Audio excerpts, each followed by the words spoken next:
And this question is a really heavy question on so many of our minds. If being healthy is so important, like we talk about it all the time, why do I still struggle with food? Hello, everyone. Welcome to today's webinar. I love sharing all of this with you, and it brings me so much joy that you're here and that we can have this time together. It truly is a gift. So I love that you can bring your opinions, your thoughts, all of that, because this really is us working together and working through a lot of these misunderstandings and challenges that weight loss has created for us. Now, one of the things I love to say is if willpower and negative self-talk worked, all of us would be thin. All of us would not struggle with our weight. Weight would be easy, and we would be spending a lot more time quilting and having a blast. So I want to save you so much time and effort by sharing this webinar. And I would love to hear where you're from, that you can hear me okay, and that we're going to have a great time. So let's get going. The topic for today is solving weight loss. And part of this is like, why, if I'm so smart, why can't I lose weight? Like, why do I struggle with this? Why is this such a problem? And the more that we can dive into it, the more that we can understand what's really happening behind the curtain, the more we can be empowered and we can change our lives. So let's really focus on what has been your experience with weight loss, and why do you think you personally struggle with not being able to take the weight off and keep it off? And I do want to say, a lot of us, we know how to lose weight, right? We can lose 30 pounds, we can lose 80 pounds, but we are so nervous and insecure about keeping it off. And that's what we really want to work on today. This question is a really heavy question on so many of our minds. If being healthy is so important, like we talk about it all the time, why do I still struggle with food? So the science your brain doesn't want you to know. So let's think about this. You know you should eat better, and you want to eat better. So why don't you? What is stopping you? What do you think is the reason why you struggle with, you know what you should and shouldn't eat, so why are you eating that thing? So your brain has been wired through a lifetime of choices that you don't even realize. Today we're going to understand how and what to do to change it. Now, at the end of the month, we're having a masterclass on emotional eating. So when you are stressed, or when you feel lonely, or holidays, celebration times, that when you blew it, you thought, oh, I messed up, so might as well just the rest of the day is a gong show. So we're going to be having that on the 24th to 27th. So I definitely encourage you to sign up for that. But I really want to give you a win today, and I really want to help you to see what is your unique path. So just like all of us, we have our own, everyone has a brain, but how we've been wired as a kid, the different stories that we were told, the way we interpret things is very different and unique. So in this training, I'm going to help you understand why unhealthy patterns happen and what to do about them. So I want you to think of the last time you were on a diet, and why did it fail? What was it about your attitude? What was it about the way that you treated food, the way you treated yourself? What was it that was really a problem? Because you know what you should eat, so why aren't you eating it? It's like some sort of, we got like short-circuited somehow, and we're not in the way that we want to be. So no one taught you how to work with your brain instead of against it. So the chances that you're here on this webinar is because you think, you want to be healthy, because healthy means having more energy, being able to do things, have ideas, have movement, break through clarity on things. If you're healthier, you can go on more adventures. You can you won't be limited by your weight and your size. You can go and travel. You can go explore and volunteer with your grandkids. You want to be healthier because you don't want to have so much pain. I hear you. Pain is awful. And you want to have a healthier body because you want to have fun shopping. You want to be able to see something and say, hey, that's my style. That would represent me. I think I'd feel really good in that. And then they would have your size. And not only would they have their size, but you would feel good in your own body. And chances are you're here because being healthy means you have more time and energy to make things and do things and be creative, be more productive, and really connect with people and have a great time.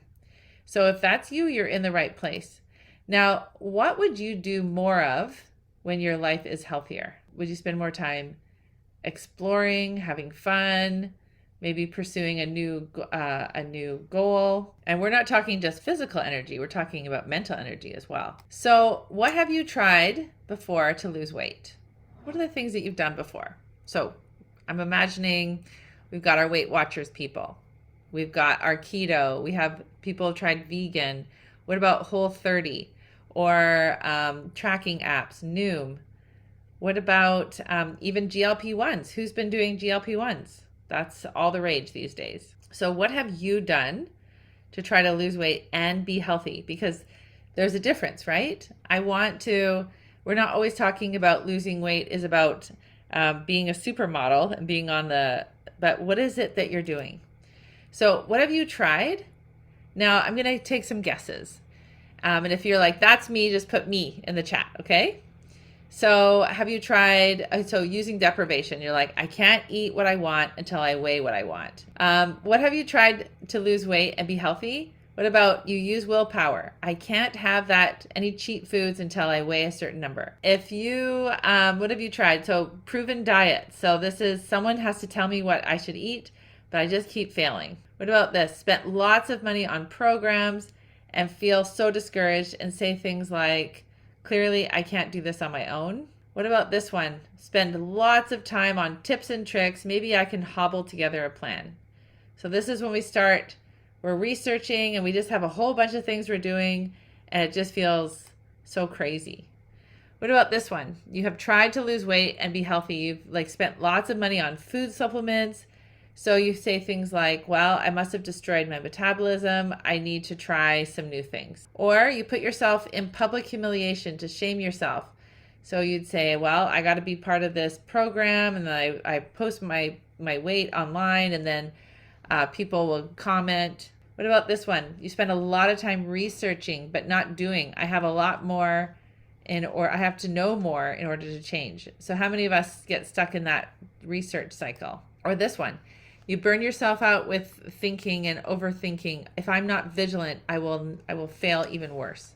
What have you tried to lose weight and be healthy? So willpower, rewards, negative self-talk, comparison to others, or your past self. Compared to your past self, you're like, oh, I used to be able to lose weight and I was so good at it. What about pay lots of money for someone to tell you what to do? Apps to track, research paralysis.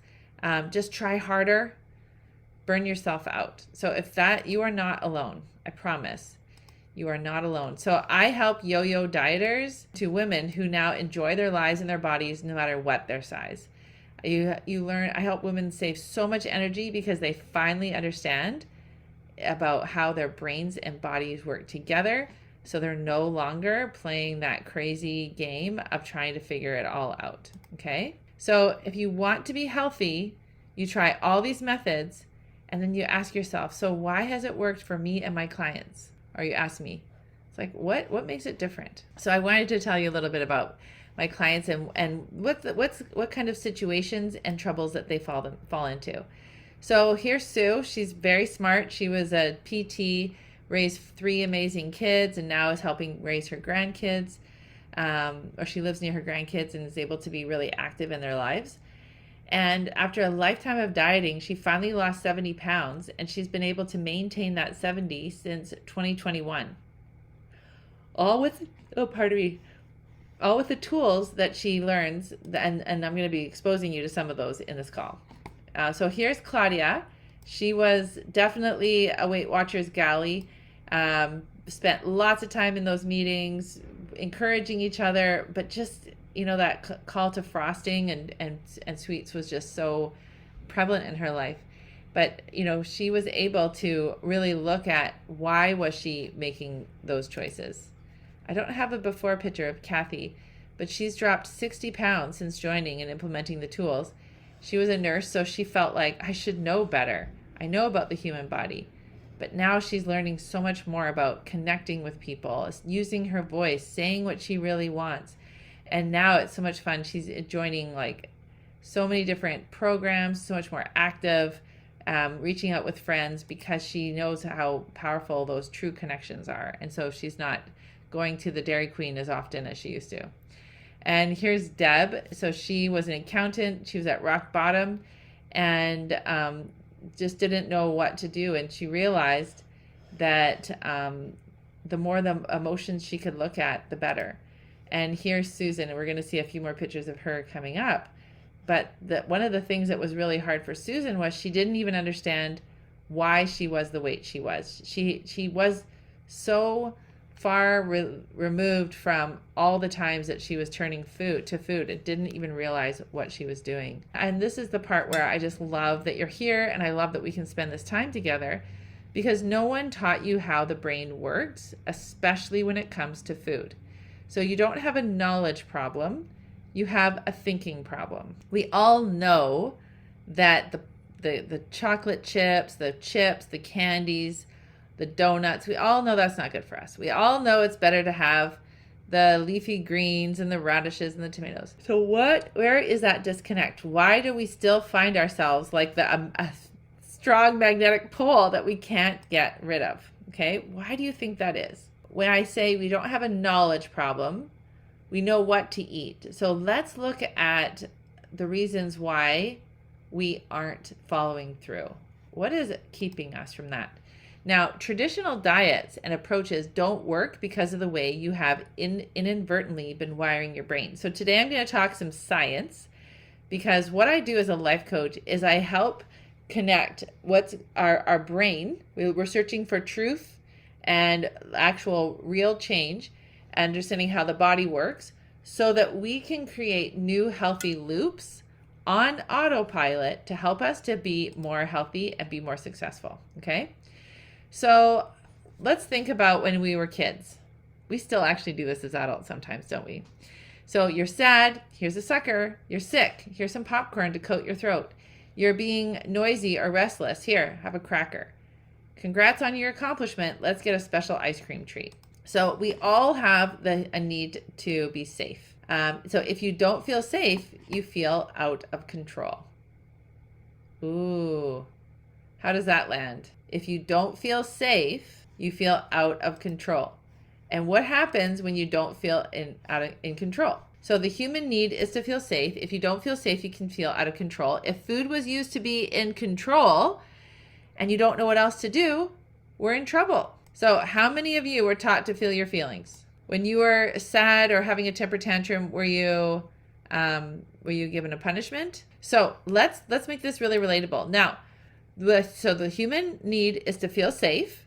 And if you don't feel safe, you want to get control. If food was used to control you and you don't know what else to do when you're in trouble, how do you get your control back? And of course, this is a remote control for a video game. And if we are trying to use food to control us, it will never do it. Yesterday, I made a video that's going to go on Facebook, and I said, if ice cream had a job description, it would be so confused. Because is ice cream supposed to be the solace when you broke up with a boyfriend? Or is ice cream supposed to be like, congratulations, you won your basketball tournament? Or is ice cream supposed to be a connection with family on a hot summer's day? So if we give ice cream all these jobs it was never meant to be, then our life will feel empty and we will actually feel less in control, which will then repeat the cycle. So let's look at this. So reality is that we don't have control of others and our circumstances. People do not come with remote controls, even though we think we would like that, right? I had a conversation with my husband earlier today. He's making some different choices that I am like, oh, okay, all right. And so I don't have I don't have it. He doesn't come with a control video game console thing, right? He can make his own choices. But so reality is we don't control other people. And we don't control circumstances either. We want to be in control to mitigate threat, right? We're like, well, if I'm in control, then I have less threat. And then the more we try to exert control, the more stress and pain we have. So then pain turns into depression. And this is just recent stats. 29% of Americans are depressed, and 4.4% of the world are depressed. 40% of Americans are obese, and 16% of adults globally. So think about this math formula, okay? So here we have, so every time you are given food in a response to positive or negative emotion, the brain made a circuit. So we would say, I'm sad plus food equals, we're hoping that equals happiness, right? But the problem is that's a flawed math formula. So for those of you who love math and formulas and you love that that predictability. So if we think that if we're sad plus some food, and this is like classic, right? Peanut butter and jam, it does not equal happiness. And the thing is that we keep trying over and over and over to make that formula right, but it never can and it never will. So you say, I want to be healthy, I want to solve weight loss, but I guess I just need to be smarter. And that's not true. So you don't know how to feel pain or work through feeling out of control. So what do you do to quiet that noise? You eat food, you scroll on social media, you can gamble, do drugs, pornography, shopping, sex, like some sort of consumption. And then what happens? So you never get the result you want. And that's why Deb and Susan and Sue and Claudia and Kathy have had success, is because they are finally learning. And I could name others. There's Vicky, there's Lori. They've been doing so well, and it's because they're starting to truly understand the power of their brain and their nervous system. So our brain is our central processing unit. And in our brain, we have this little part that's called the amygdala. And the amygdala is the point guard for the basketball team. It's always looking for the best play. It's also always looking for danger. So the amygdala has this special job. It's to process emotions. So it's looking for danger. It's watching for dangerous situations. It's making decisions. It's looking at those social cues, thinking, do I need to be threatened here or not? It also is part of the reward and system. So you could say, Dara, I didn't come here for a science lesson, but this is the problem. So our brain is very efficient. Okay, so when we think way back, we had to conserve energy. We had to because we didn't know when our next meal was coming from, right? So we had to be really careful with how much energy we expended and how we're doing. So the brain is always looking for a little bit of pleasure on top of a whole lot of pain. So pain leads to depression. Now, so then we learn the positive and negative, the hot stove. So it says, oh, warning, do not do that again. So that circuit is still working, right? If it ever sees anything hot, we know through dopamine that it's that feedback loop that we shouldn't do that. And so that sets the circuit that creates learning. And now we have also this reward center. So excitement, the reason for continuing any behavior. So let's keep going. So more dopamine, more tolerance. You need more of it, more of a hit to get a reward. More tolerance, the bigger the addition. So we first you have the thought that you like that would be a good idea, then you want it, and then as that is wired in, it's like becomes a need. I just started my master's degree, and my first course is on addiction.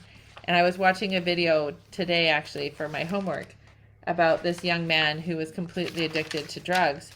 And the saddest thing is he said, it's never enough. He says, I'm tired of being afraid. And, but he said, like, doesn't matter how many hits he's going to get, how much, he's like, I just never am enough. He's like, so I just need to be in this moment. And it was so sad for me. And I thought about the work that I do with all of us in learning how so much of the time that we turn to food is because we want to believe that we're good enough. We're trying to prove ourselves to be good enough. So then, of course, when we're going to the food, it never feels like enough because it's actually not the solution. Just like this young man with the drugs. It's like the drugs aren't the solution, so that he'll never be satisfied. He'll never fully feel that relief. So my question for you right now, just to reflect on, and you're welcome to put it in the chat, is how often have you gone to eat something and you feel disappointed afterwards? You were like so excited about it. You were like, for sure, it's going to be amazing. You know, I love this cheesecake, or I love this ice cream treat, or I love this spaghetti dish, or whatever that is. And after you finish eating it, you think, oh, I actually don't feel very good. That didn't actually hit the way I wanted. So what do we have to do is we have to fix those dopamine receptors. So if we've wired ourselves in this way, which we have to unwire it. Just like the famous study of Pavlov's dogs, he trained them when they heard the bell to start to salivate because they knew that meant food.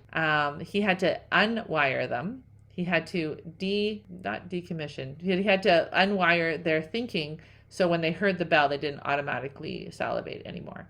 So we need to do the same thing. So one of the things I help my clients do is to wean off. And we need to remove that sugar and flour because those, for so many of us, it's like that immediate reward, that release, that effort to try to feel better. This is why we have obesity as an epidemic right now.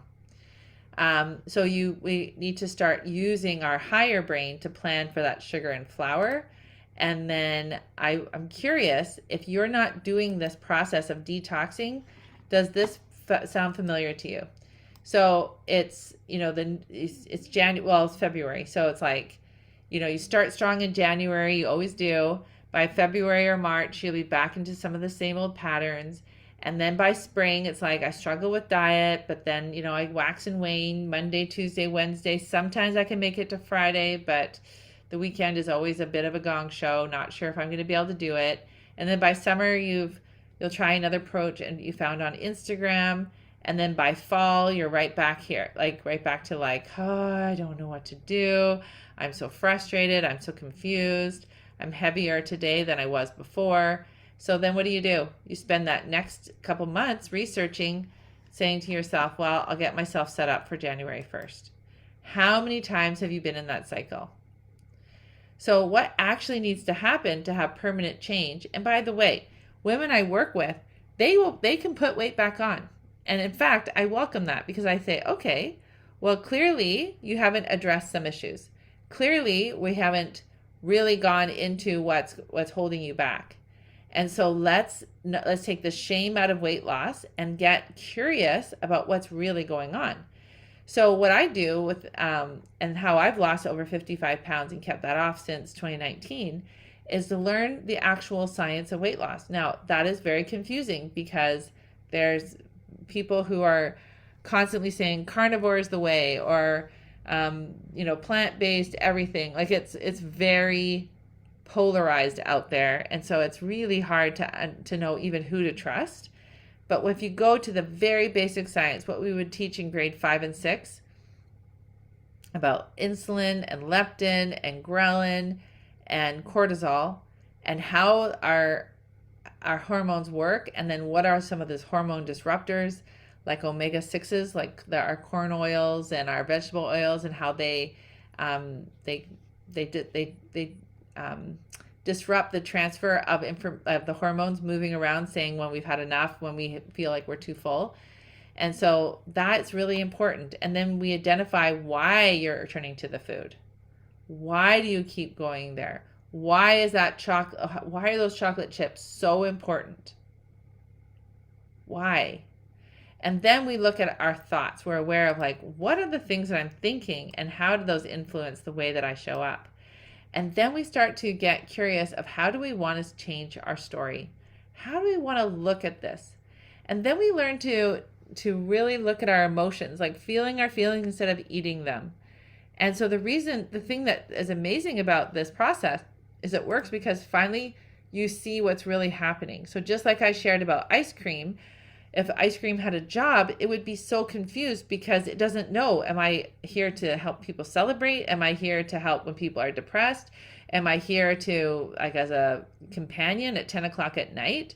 Am I here in the morning before you do your paper route to eat this treat by yourself? What is the whole point of what I'm supposed to do? And the fact is, it's just ice cream. It's just cream, sugar, with some different flavors. So food solves two problems. We need fuel to survive, right? So it gives us that physical hunger is, then when we eat it, it's fuel for us to blink and to breathe and to do all the things that we need to do.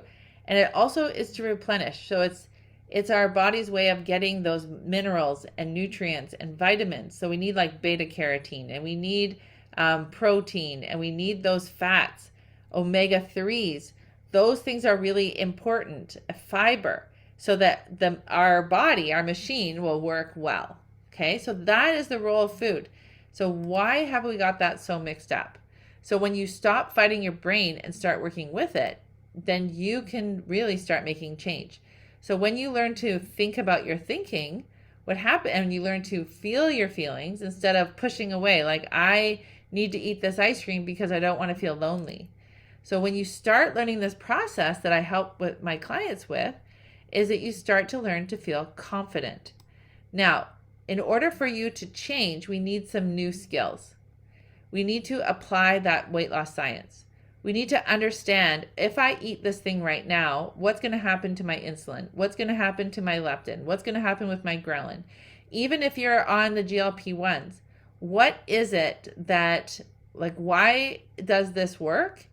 And what are the dangers of using it? So the more that you can have the skill of understanding weight loss science, the more powerful you're going to be in your own transformation. The other skill you need is to become conscious of your thoughts. So 95% of our thoughts are on autoplay. They're just on autopilot. So when you were a kid, if someone said you were shy, then if you're like, oh, I guess I'm just shy, and you don't even think twice. And so it's so fascinating. Some of the women I work with, they realize they're 65 years old and they're like, I'm actually not shy. Or maybe you were told you were enthusiastic, or maybe you were told you were lazy, or maybe you were told you were really creative. Even those positive things like enthusiastic and creative. If you believe those things, then that's just who you decided to become, and you don't think twice about it. So the more that we can become conscious of these things, the more that we can actually start disrupting the pattern. We also don't need to be afraid of positive or negative emotions, because emotions actually don't come from chocolate. They don't come from cinnamon buns. They come from our thoughts. Now, we learn to process our emotions. So the more that we can process our emotion instead of fighting against them, we don't need to eat to numb our feelings. We don't need to eat to feel any different. We can just own it and be a part of that. We also need to learn the skill of goal setting.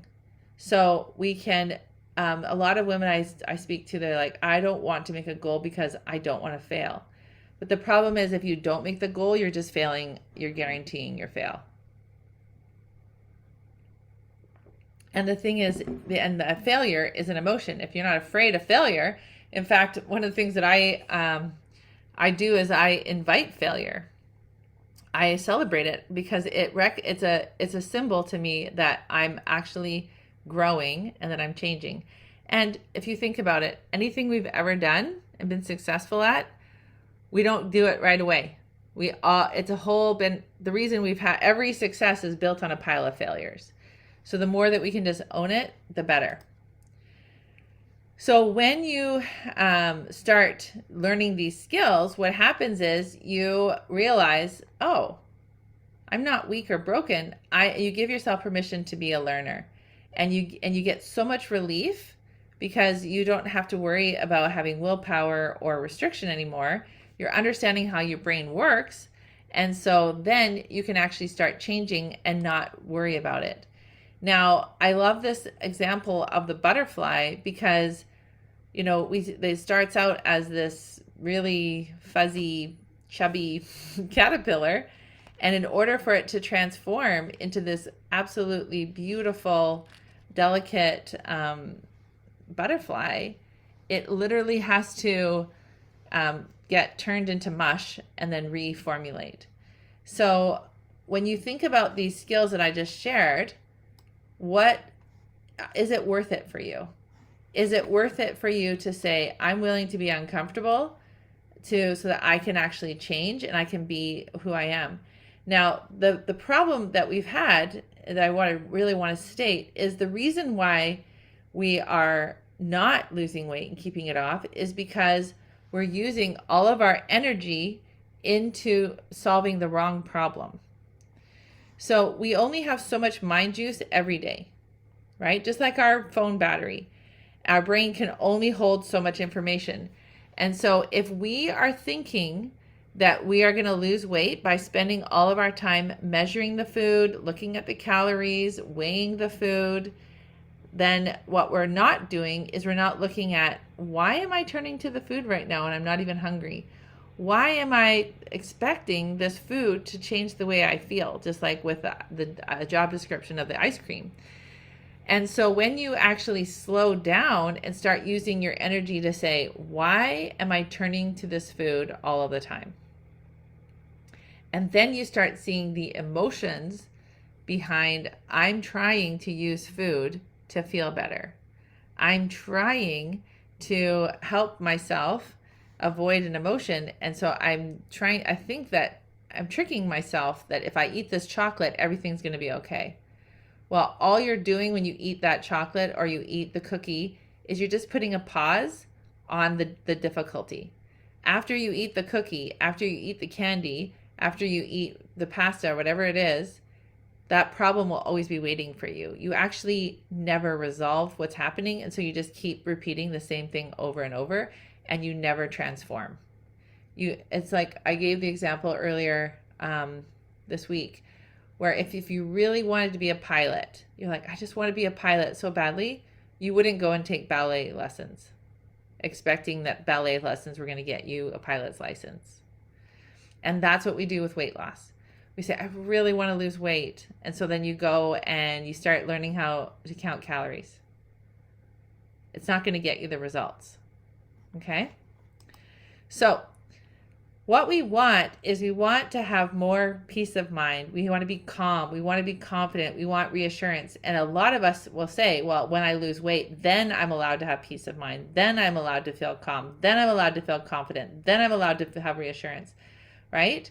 But if you're thinking that the only way to be calm and confident and reassurance is by using self-control and willpower and negative self-talk, it won't happen. You might lose weight for a short period of time, but that pressure and tension is so big that there's going to be a recoil. So you're going to go back to eating all of those foods that actually aren't great for you. And you think that that's freedom. Well, you can't fight science. You can't expect that eating chips and overeating all this food is going to get you the results you want. So when you look at what happens with true weight loss, is we have to understand a method to filter our thoughts, freedom from food drama. We need to learn to trust ourselves, and we need to have a coaching set for our own brain to see what's really going on. So when we think about this cycle, what is missing from this cycle? You're missing from this cycle. Your past history, your past traumas, your past patterns, what was modeled to you as a kid. And so the problem is, if you don't go in and make those changes, then you're just going to be your own treadmill. Okay? So I want you to think about in the next 5 years.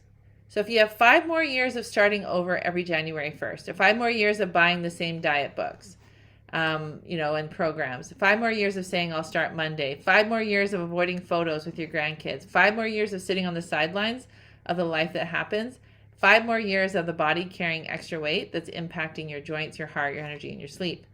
We're almost in the middle of February. And, when you made those goals in January, are you any closer to them? Do you even remember what your goals were? And if not, it's because you're just living on autopilot. So I want you to ask yourself, When you think about that example I gave of Deb at 65, when she saw that picture of her granddaughter sitting on her lap, and she thought, I don't want to be this person. I don't want my next 20 years, 30 years to be like this. So really starting to look at like taking that responsibility for yourself. And that's tricky because, when we don't do it, then we don't change. Now, every year, so every year you carry extra weight increases your risk of insulin resistance, type 2 diabetes, heart disease, joint problems, and certain cancers. Every year of yo-yo dieting damages your metabolism further. Every year of emotional eating strengthens those neural pathways in your brain, making it harder to change later. Your body doesn't pause while you do more research. It's aging. So I want you to ask yourself, what is it that you need to do to change? Because what is the real cost of this yo-yo diet cycle? You say, I don't know what else to do. The problem is these programs, they don't get to the root of what's happening. Even there's a lot more research coming out about GLP-1s and the danger of the GLP-1. And the scary part is that, yes, you will lose some weight. For sure you will. And we have math of like how much money you can spend on different diets and cookbooks and paleo and all those different supplies. You can talk about different $49 programs on Instagram, different influencers, different protein powders and shakes. And don't get me wrong, I buy the protein powders, I do. And then with the personal trainer, like you can add up to all of these things. Right? The total average spent on diets per year, $2,000 to $8,000, and then times that by 10 years, $20,000 to $80,000, and you're still struggling. So why? And this is not just about the money for me. This is about your time, your energy, your emotions, and your contribution in the world. So it's about, it's not just the money, it's the time. So if you're spending 260 to 520 hours per year, in 10 years, that's 108 to 217 days of your life just spent on worrying about weight loss and doing things that don't actually move the dial. Think about your emotional cost of not taking care of what's really going on.